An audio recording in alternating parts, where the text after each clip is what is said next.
महादेव जो विष को भी आभूषण बना लेते हैं। महादेव एक जीवन दर्शन के पिछले 4 भागों में हमने सादगी, शून्य, काल और संतुलन को समझा।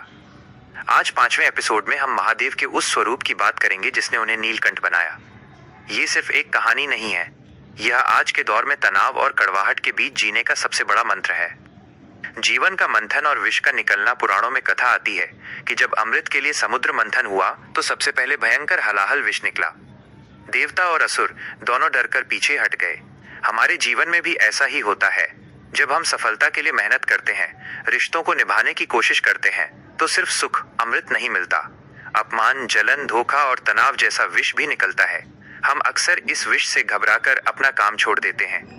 विष को कंठ में क्यों रखा? असली मैनेजमेंट महादेव आगे आए और उन्होंने उस विष को पी लिया। लेकिन ध्यान देने वाली बात यह है कि उन्होंने उसे गले, कंठ में ही रोक लिया। न उसे पेट के भीतर उतारा और न ही बाहर उगला। इसका अर्थ क्या है?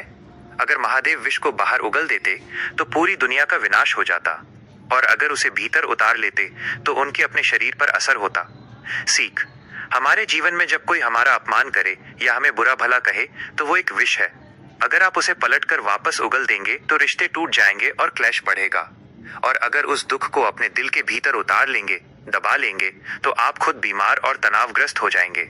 महादेव सिखाते हैं कि उस कड़वाहट को कंठ तक रखें, उसे अपने दिमाग और दिल पर हावी न होने दें।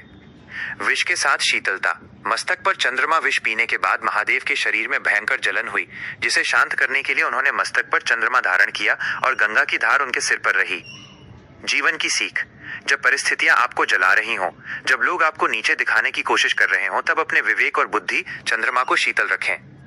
अपनी शांति को किसी और के हाथ का खिलौना न बनने दें। नीलकंठ। बुराई का रूपांतरण। शिव ने विष पिया और उनका कंठ नीला पड़ गया, लेकिन वे डरे नहीं।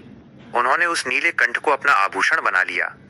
महादेव हमें सिखाते हैं कि अपनी कमियों और अपने संघर्षों को अपनी कमजोरी नहीं, बल्कि अपनी पहचान और ताकत बनाओ। जो इंसान दुनिया की कड़वाहट पीकर भी दूसरों को सिर्फ आशीर्वाद और शांति दे सकता है, वही महादेव के करीब है। आज का गहरा सच: हम अक्सर भगवान से कहते हैं कि हमारी मुसीबतें दूर कर दो, लेकिन शिव कहते हैं मुसीबतें तो आएंगी, तुम अपना कंठ मजबूत करो। असली वीर वो नहीं है जिसके जीवन में समस्या ना हो, बल्कि वह है जो हर विष को पीकर भी मुस्कुराता रहे और समाज का कल्याण करता रहे। जिस दिन आप दूसरों की बुराई को पचाकर अपने स्वभाव में मिठास बनाए रखेंगे, उस दिन आप भी अपने जीवन के नीलकंठ बन जाएंगे।